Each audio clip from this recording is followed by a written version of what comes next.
I mean, I guess I should just lay it out. I remember, oh man, when was I first introduced to the concept of oh no, okay. Jeff Season, fuck. We're good. I think it was 2015. No. It was a little bit late. Maybe 2016, 2017.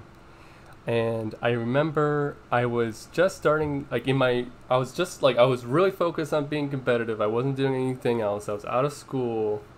I was just trying to be as competitive as I possibly could in StarCraft. And I remember I was kind of at the point where I kind of knew pro players and I was kind of exchanging information with them. And that's kind of how you get in with pros, is you give something of value. That's kind of like a good tip for life, I think, is you just, oh yeah, there we go. Thank you for that, for telling me, jealous.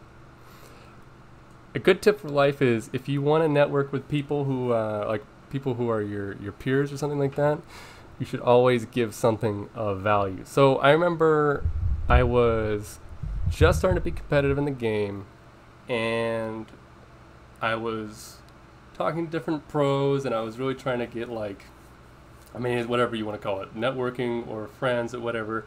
And one of the people I knew from just being in different group chats and stuff was Zanster. And I actually found Zanster to be one of the most intelligent players I ever talked to.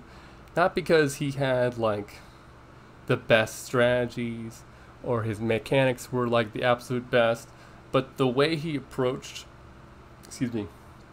the game, like getting better at the game, was like very intelligent, and he thought a lot more about, like, how would you say, like the process of getting better, not just like I need to grind. Like how do we get better? What's the best way to get better? What's the method? And I remember, I don't want to talk about too specifically about what his theory was on this, but he talked to me about the idea of, the only way I call it is the order of operations. And it's the idea that, let's see if I can get a notepad out to just show. It's the idea that in every macro cycle that we have, there is an order at which it happens. So,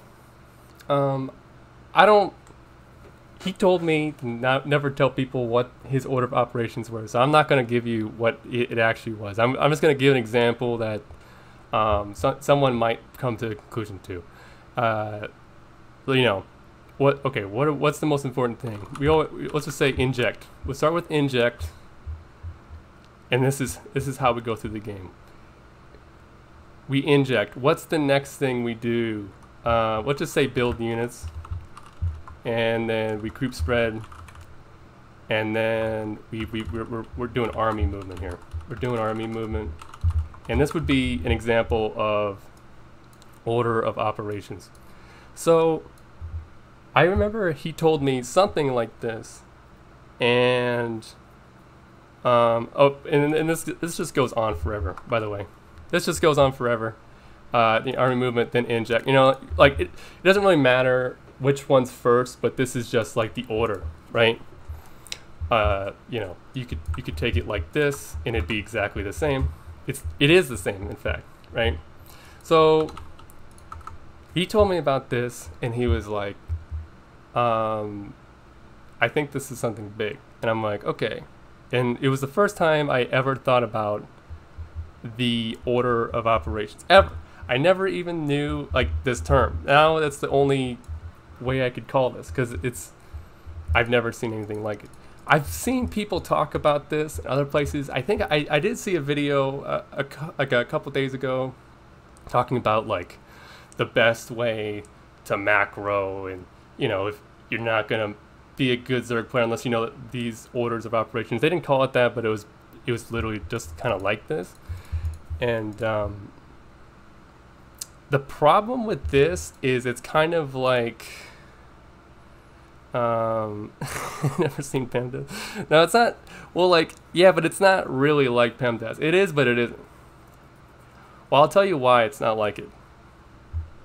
The problem with this is this will never happen. This is like a fairyland order of operations. Like this is an order of operations, but like order of operations cannot exist about in like a real game.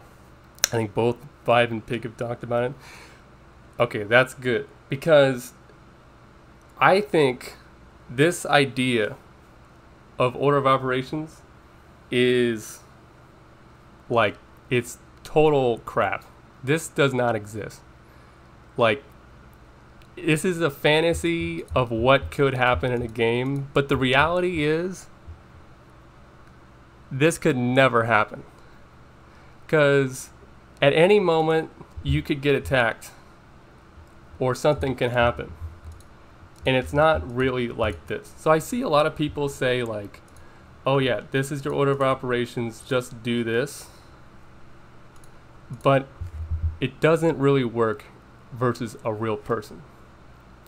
So that was like the first thing I learned from this, is that it's very difficult.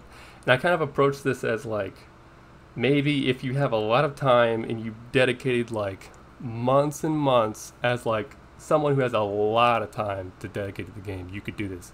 So I generally told people whenever this would come up, maybe when I was coaching people, or maybe like someone in chat I think asked like a week ago about order of operations, and I've generally just said this is like strictly a high level concept. You don't really want to mess with order of operations as a lower level player.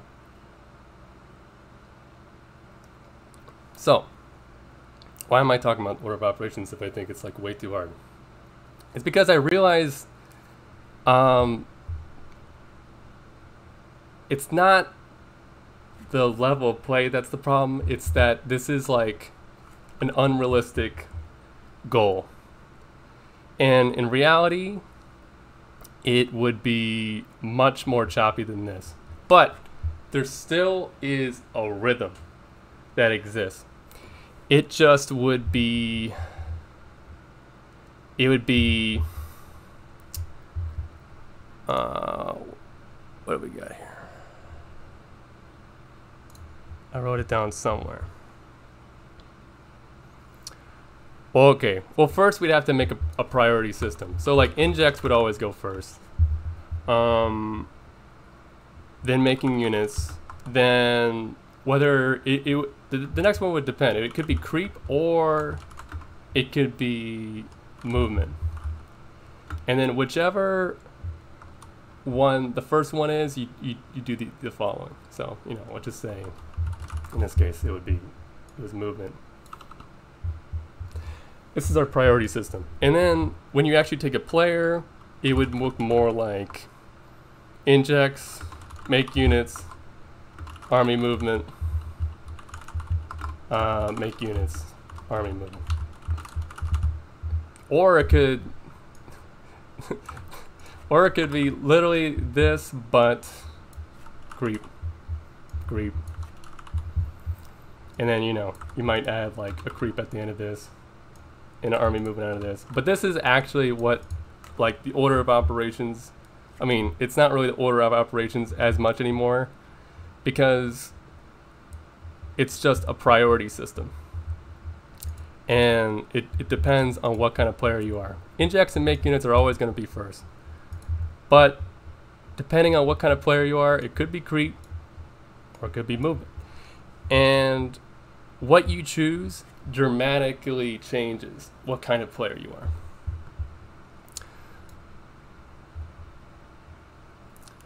So,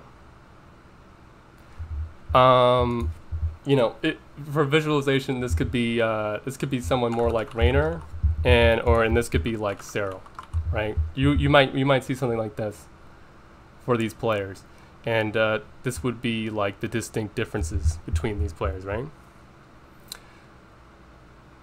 So that's what we're gonna do.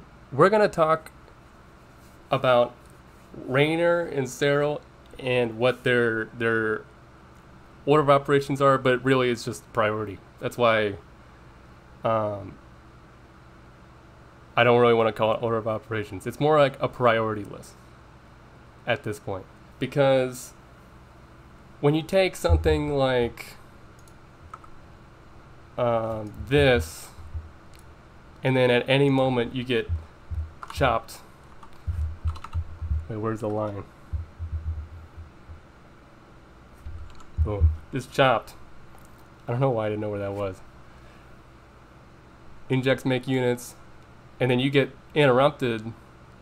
You're gonna forget the creep. You're gonna immediately go, shit, I'm getting attacked, movement. Or, you know, you're injecting,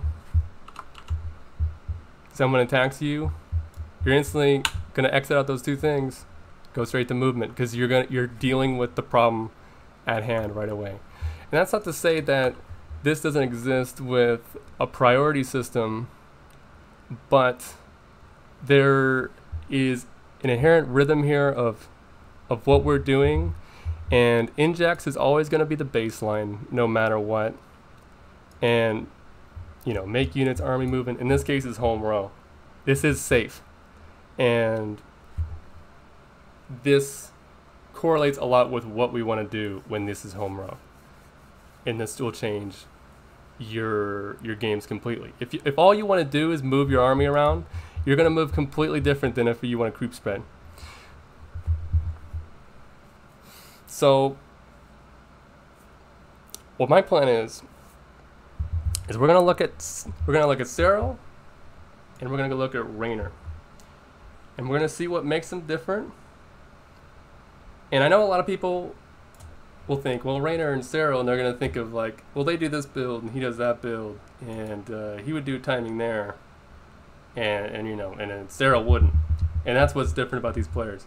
But I think you might be surprised how much these priorities actually influence their decisions much more than a build order, and how actually maybe these priorities specifically influence a build order.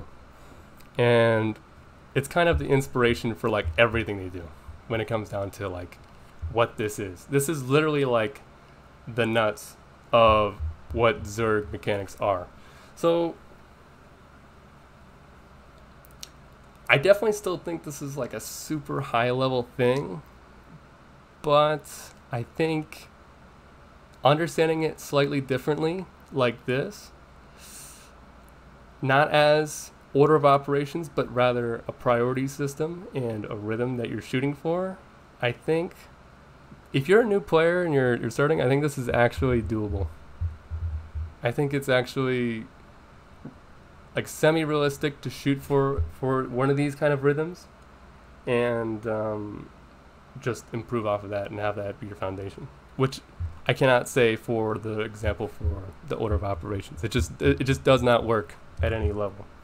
And I think that's a really, really fundamental difference between these two things. I think a lot of people will think they're the same, but they're super different. And that's why I kind of discredit this order of operations for so long, and I kind of scoff when I see people use order of operations as an example of how to be better mechanically, but because I think it's just crap. I think it's all just crap. And it's like, it's too idealistic is the problem. So let's see what people have to say. I wasn't looking at the chat at all.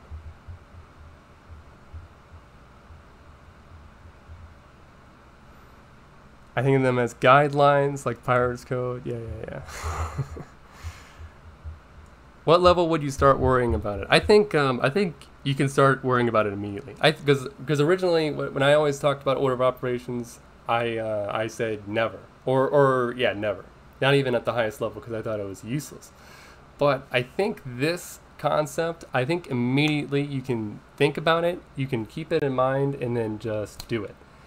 And I don't know if this is like necessarily what your number one thought process day to day should be. Like, I need to get my priority system down, my rhythm. Injects is kind of already inherently our first, right? This is kind of what we learn as newbie Zergs, is that injects is the most important thing, right? And I think as you're getting better somewhere along the line, you know, you'll do something like I don't know, in a fight you'll be like, oh, I need to micro my fight, and then, you know, our priority starts becoming a little bit weird. Or maybe you're like me, and in every fight you just start creep spreading for some reason. And you might find that your priority system actually looks a lot like this, and it's like kind of weird. And I think you can make really easy steps to say, okay, well, you know, after injects, we should build units, because we just injected, so we just got a lot of larvae popping. Or you could say, you know, you can make rational thoughts like that and be like, okay, well, now after injects, I'll just always make units. That's something we can always do. And then, oh yeah, okay, so because we're making units, I can have time to look at them around the map, and I can creep, right? And we take it step by step. You really don't have to take this like all these, you know, 6 or whatever steps I'm doing at once. We just take it one by one, because it is the priority system for a reason, right? So, and then, you know, maybe if you're more of an aggressive player, well, I'm making units, I need to attack right now. We're gonna attack, and we're gonna use these units immediately because of whatever I'm doing. And I think you can take it pretty slowly in that way.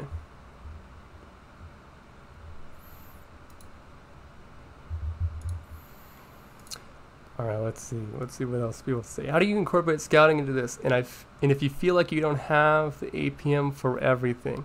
So I think something important to mention about this is the priority system that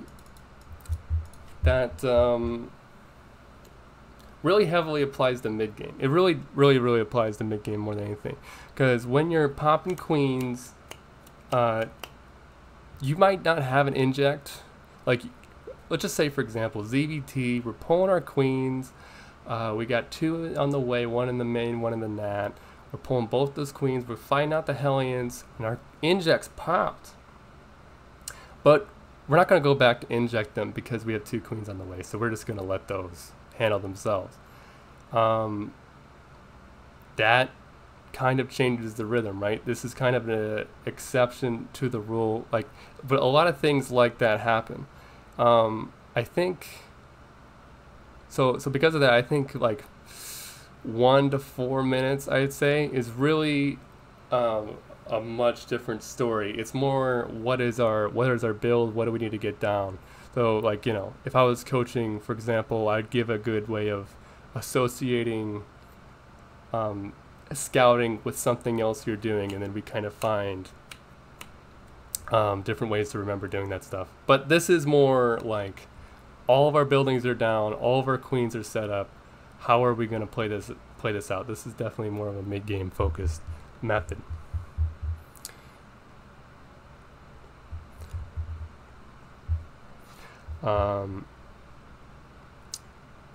Craigie does make a good point, though, that scouting is kind of part of movement.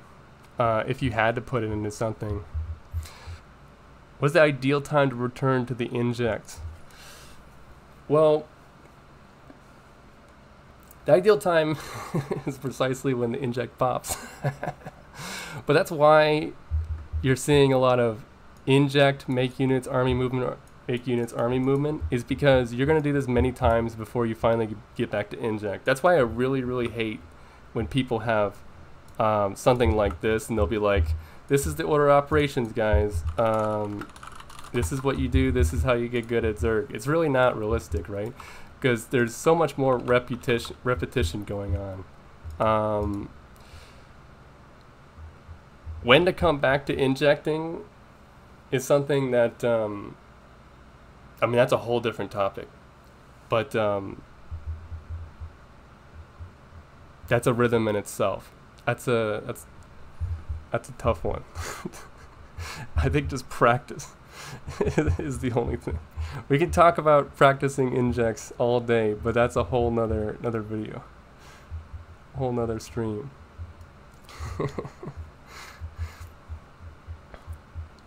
Yeah, definitely, and use larva inject trainer. We talked about that in another stream. And please use camera hotkeys. Please use camera hotkeys.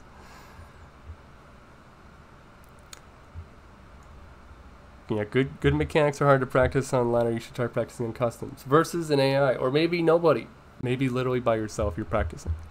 You can only get good at doing something with deliberate practice. Deliberate practice is the only way to truly master something. And if you're just trying to learn how to inject for the first time, and this guy's trying to helling run by you and he's trying to mess you up with all these different things, you're gonna have a really bad time. So that's the best way to practice, absolutely.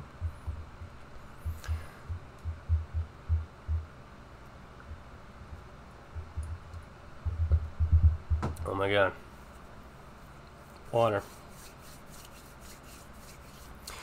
What about scouting, building, and upgrades? Is this not part of the cycle? I find these things more housekeeping. That's what I've always called making buildings and upgrades and stuff. It's more of a housekeeping kind of a situation, and I think it's very easily interchangeable.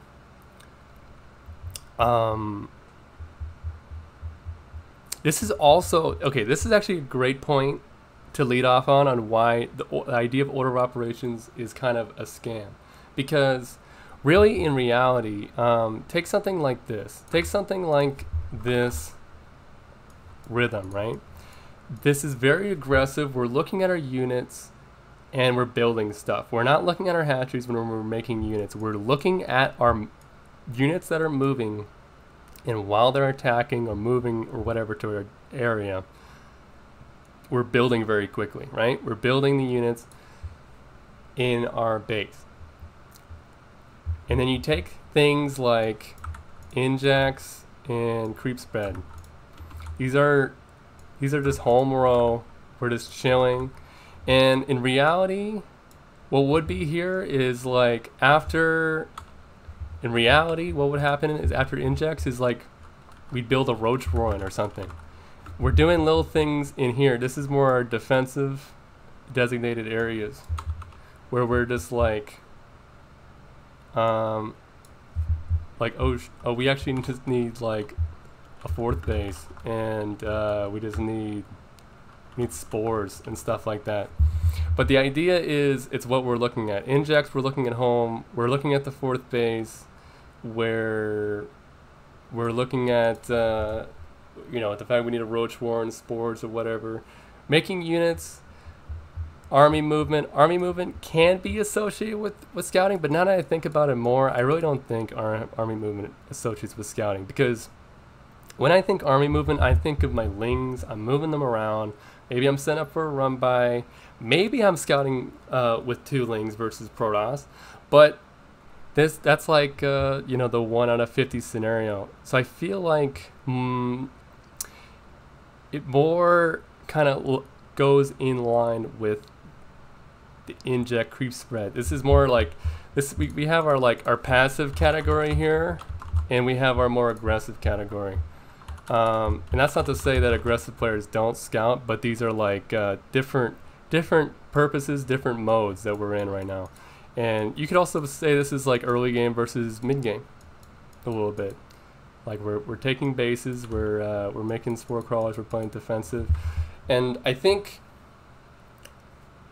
stuff like scouting their main base for a starport or something really could never be in a rotation like this, or a roach warren or something. Like you'll never scout the main base ever again, right? We're going to go through all these different things, and we're never going to come back to these. We've already done them. So they're not really a priority system. They're not really an order of operations either. They're just kind of something you do. Specifically, what we're going to be talking about here today is our priority system and how we're getting through it in the mid game. There's a little bit of injects, make units, army movement stuff in early game, sprinkled with these scoutings and roach warrens, but these really aren't part of our rhythm. This is a little bit different.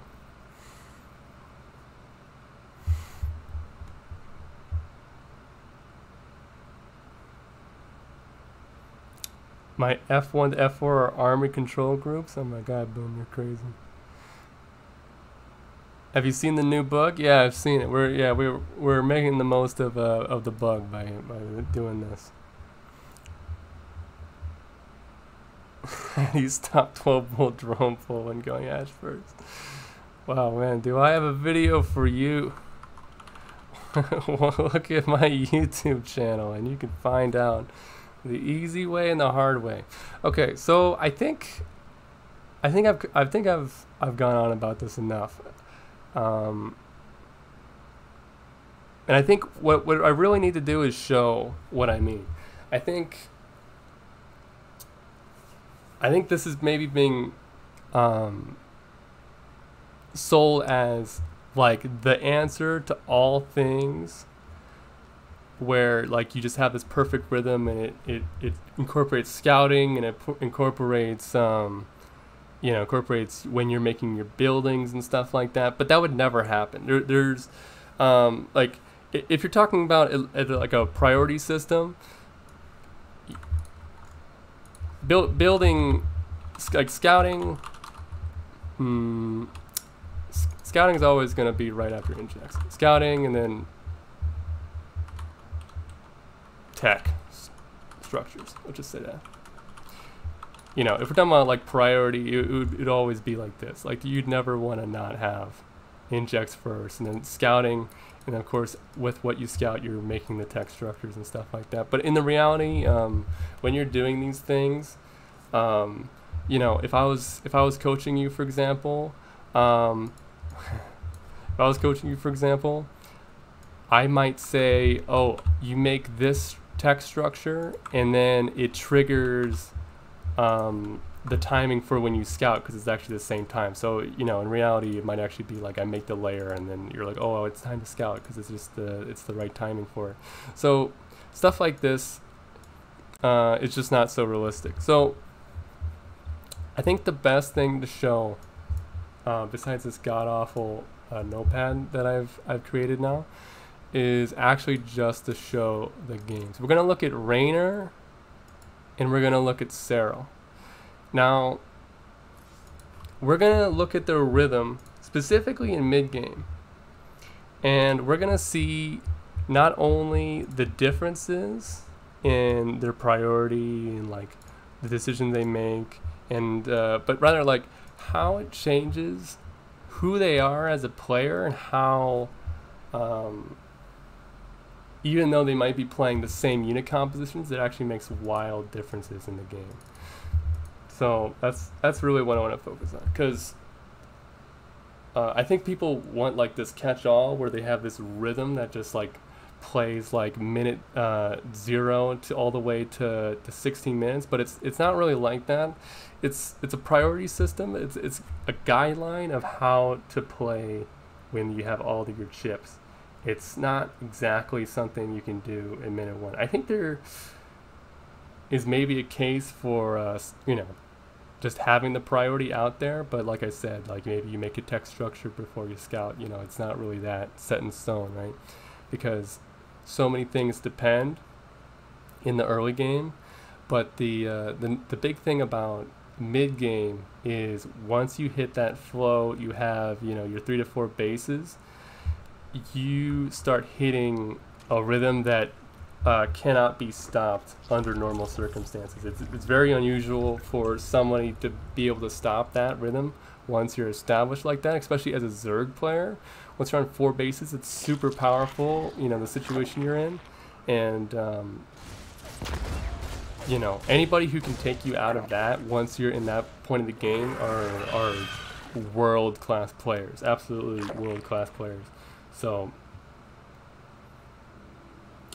we're gonna zoom through here, and You know, I can point out the different things like he is always injecting and then moving his units and stuff like that. And that is part of the priority system like we were talking about. But, I mean, at the end of the day, it's going to be what they're looking at in that moment. You know, they could be a hanging inject going on in Reynor's natural, but he's looking at his choke and he wants to make a Bane Nest just because that's what's on his mind. And if you ever really study a player's point of view, which I definitely recommend doing if you're wanting to improve your mechanics, you will see a lot of the times, like, you know, you'll have some of the best players in the world like Serral and Reynor, and they'll just see a tumor that can just be spread, and they'll just spread it, right? Because it's just in front of them, and they might not even go to the other tumors.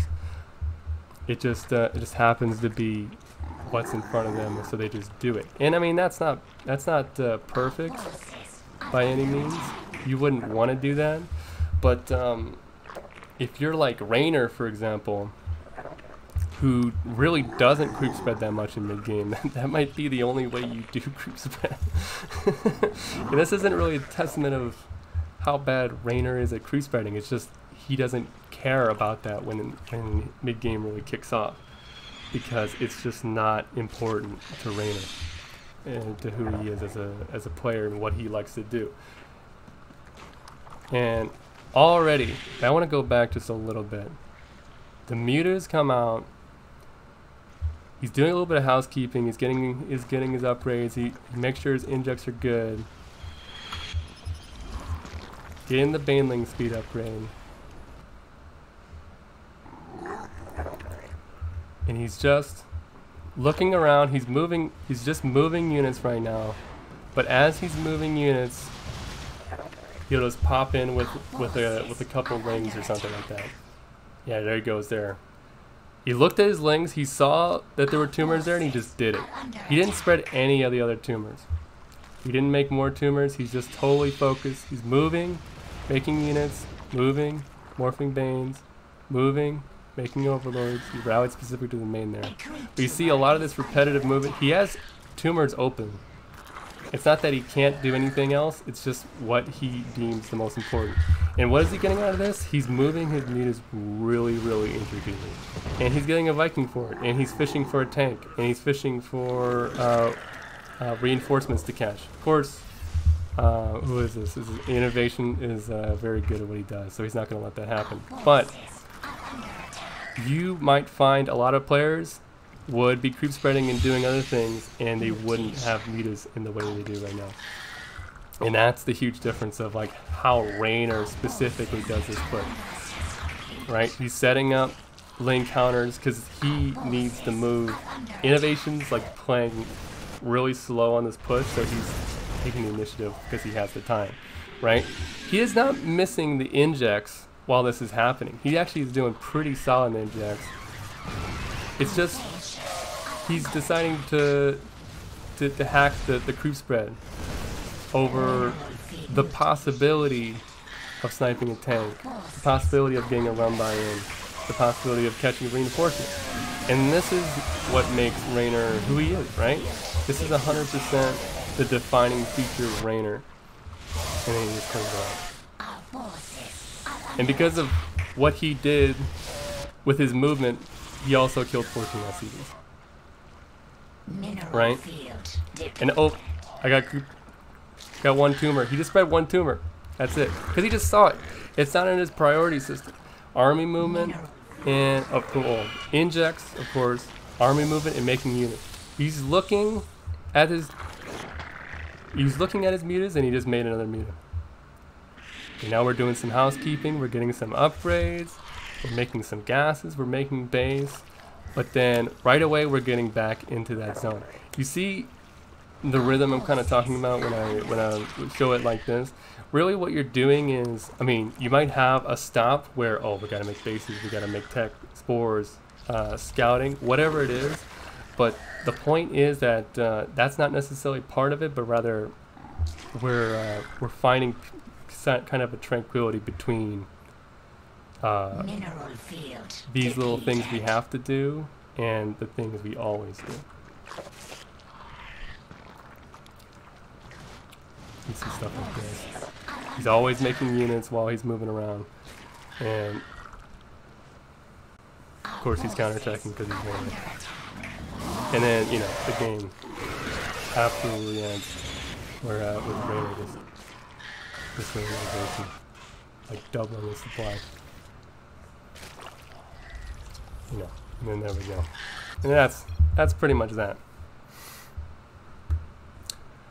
Wait, hold on. We gotta relog. Whoa.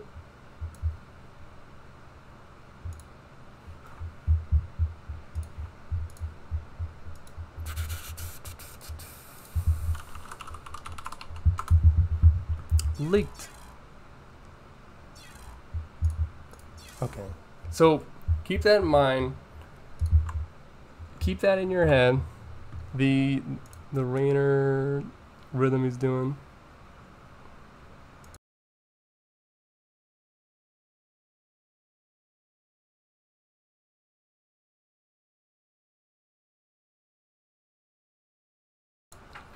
And then we're gonna go. So this is pretty much what I put is pretty much true. He always injects, make units, army movement, make units, army movement, and then you'll have the occasional spread creep. This is pretty much what reynor did. So keep that in mind as we go into serral's rhythm on the same exact map. I'm actually so happy that serral had a pretty decent game on Eternal Empire. At least I believe he did. I watched this earlier today, but I'm not entirely sure. But wait, no, did I show that properly? This was basically, I was basically right on the rhythm of reynor versus on his priority system. Injects, make units, army movement, repeat with occasional creep spread, right? And as we go into serral and how he does it, not only will you see the differences in what he's prioritizing, but also it's how do you say it? It's very different in what he's prioritizing and how he's prioritizing, but also notice how it changes the pace of the game completely. Now, he's playing Cure, or no, he's playing TY, excuse me, and innovation's completely different than TY.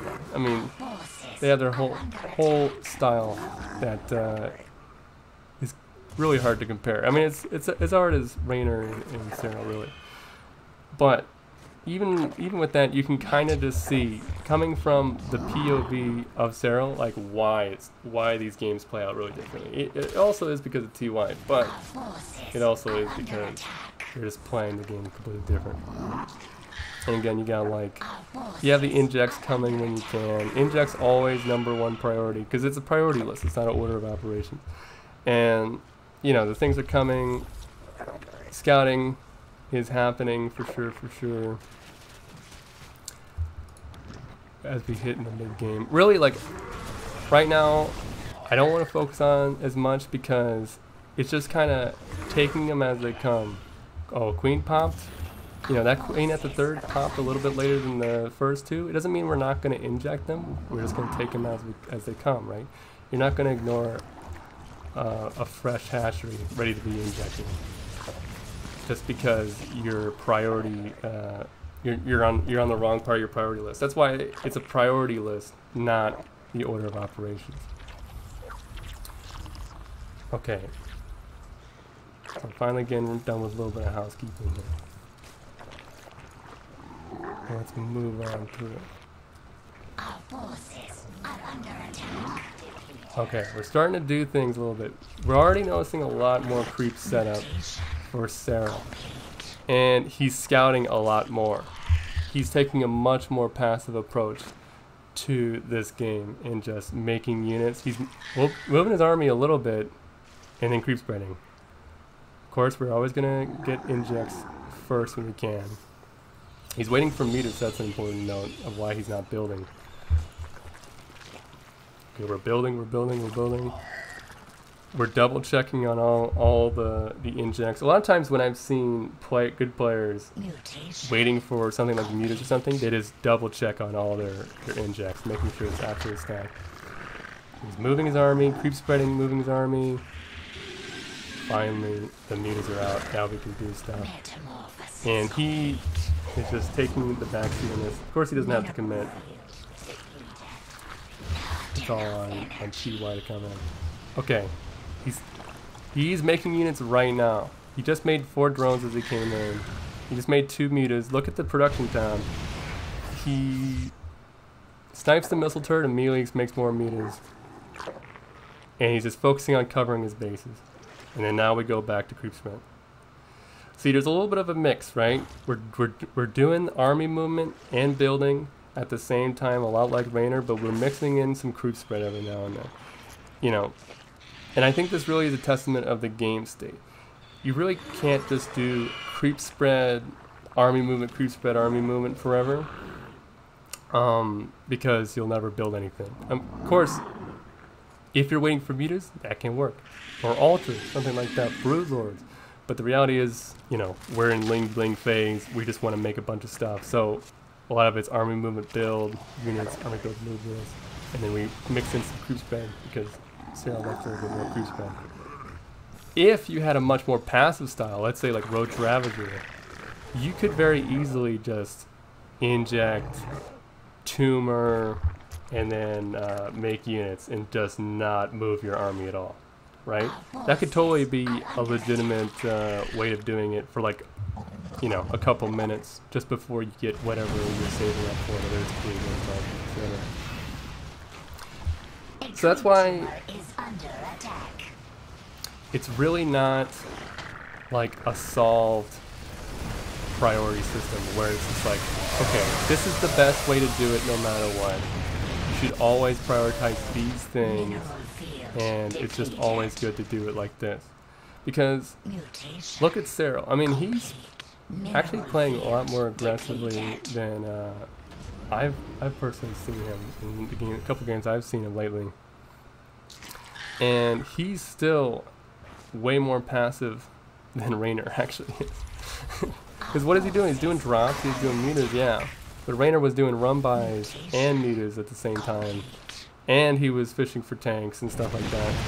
And you'll see these moments where, you know, the mutas will kind of stop, they'll go to the corner in their safe spot, and then he'll go back to creep spread. And that's the subtlest difference between Reynor and serral in these two games that I happen to choose with the Eternal Empire. I think having both on Eternal Empire is nice because you can really just see, like, this is just, it actually just played completely different. Of course, partly because of TY, partly because Reynor played super aggro from start to finish.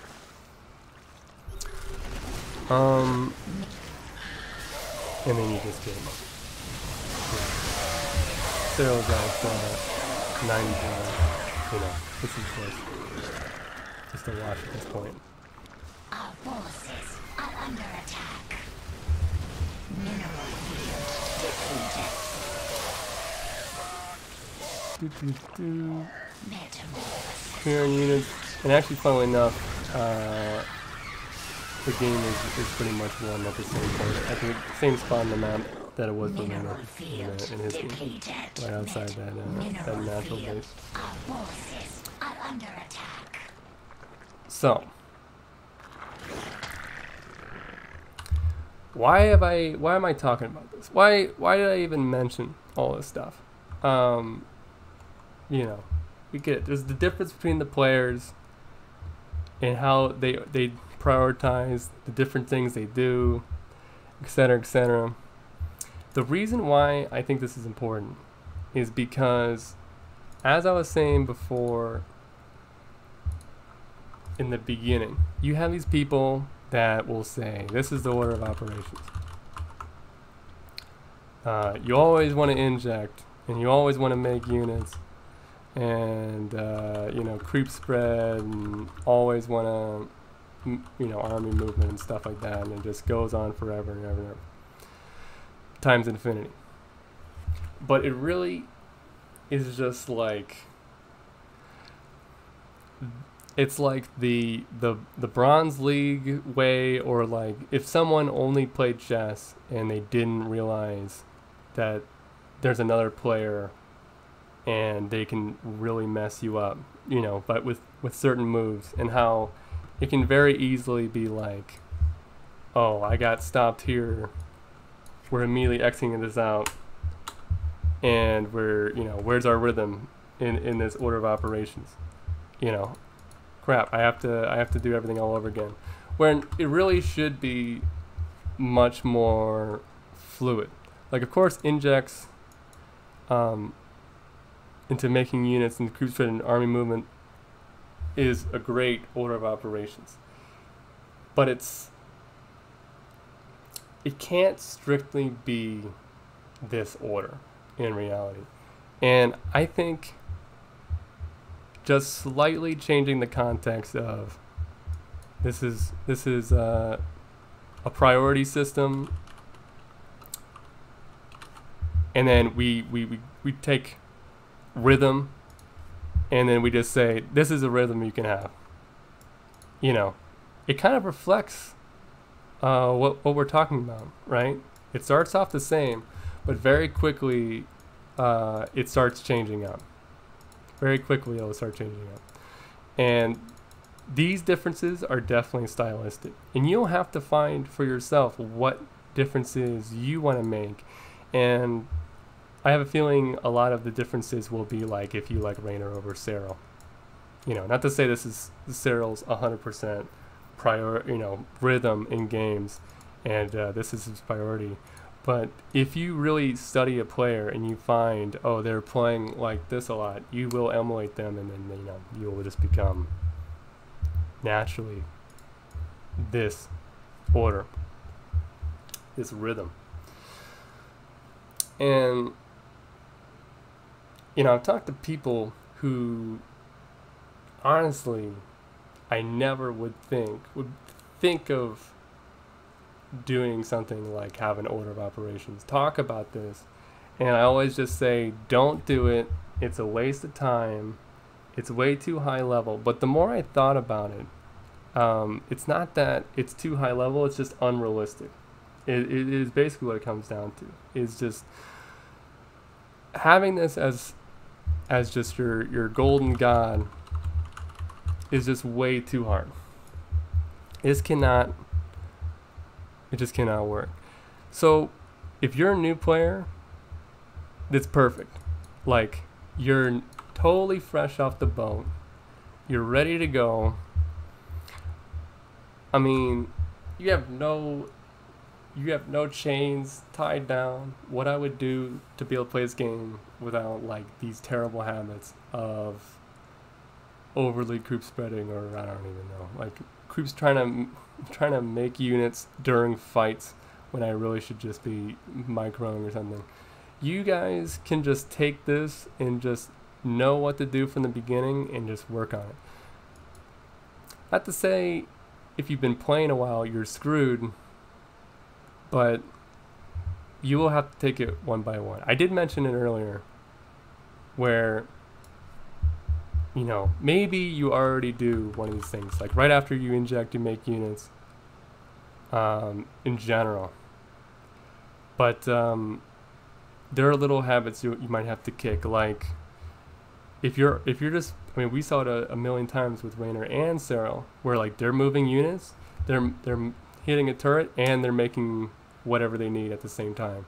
That's a habit not a lot of people have. They're focused on this turret that's got to die, and then they'll just watch it, right? So maybe you can start incorporating making units right after you hit a turret or a gasket or something, you know, that's safe, and then you just slowly work from there, because that's basically what practice is all about. And if you do little things like this, where you say like, I always want to make units while I'm in a safe place with my mutas, that can be like a really effective goal you can have for practicing. That's not as cut and dry as, not to say there's anything wrong with it, but something as dry as I want these many drones at this time, or I want to scout at this time exactly. Like for a master's level player, that might be a little bit too easy, right? You can, okay, I scouted, 4 minutes every single game. Now what? This can be something you can really do every single game, and it's not something you're going to get super good at, because it's like, it's just, you're always going to be in different situations where you can apply it. Same things with the creep spread, okay, everything's safe, let's creep. It depends what your rhythm is, really, but there's a lot of ways to take it. And I definitely encourage you taking your favorite players instead. Their lead. Yep. That's it. That's what we're talking about.